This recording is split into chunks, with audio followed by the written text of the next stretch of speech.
En ce temps-là, Des pharisiens s'approchèrent de Jésus, pour le mettre à l'épreuve. Ils lui demandèrent: Est-il permis à un homme de renvoyer sa femme pour n'importe quel motif? Il répondit: N'avez-vous pas lu ceci?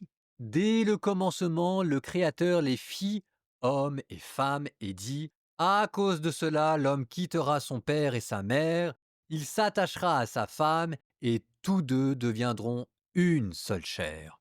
Ainsi, ils ne sont plus deux, mais une seule chair.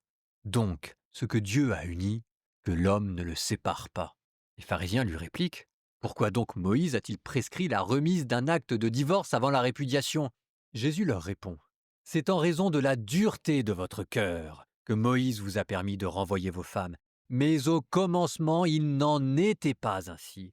Or, je vous le dis, si quelqu'un renvoie sa femme, sauf en cas d'union illégitime, et qu'il en épouse une autre, il est adultère.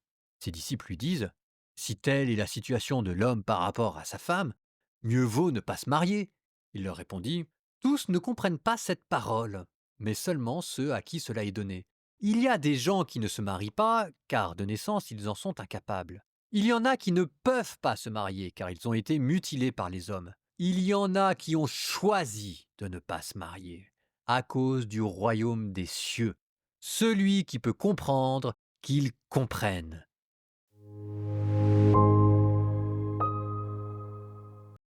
vous savez, c'est très compliqué cette affaire. Parce que nous, on nous présente le divorce comme une avancée sociale.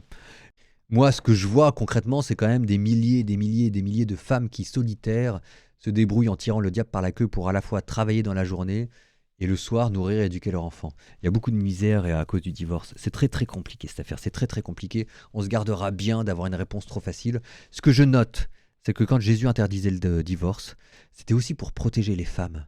Parce qu'à cette époque-là, une femme, ça valait pas forcément grand-chose, et qu'une femme qui avait été répudiée, elle se retrouvait à la rue, et que interdire le divorce, c'était aussi une manière de protéger les femmes.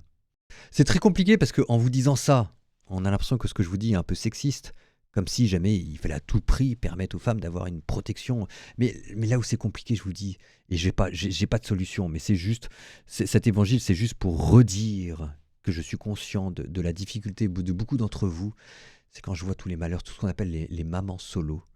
Et j'aimerais qu'elles trouvent dans l'Église et dans le Christ quelque chose qui leur permette d'être un peu plus heureux sur terre. Courage à vous, n'hésitez pas, j'espère que l'Église pour vous est accueillante, j'espère que l'Église pour vous est une deuxième famille, et j'espère que dans tous vos ennuis matériels, on arrive quand même à vous aider. En tout cas, c'est mon vœu pour vous et ce sera ma prière aujourd'hui.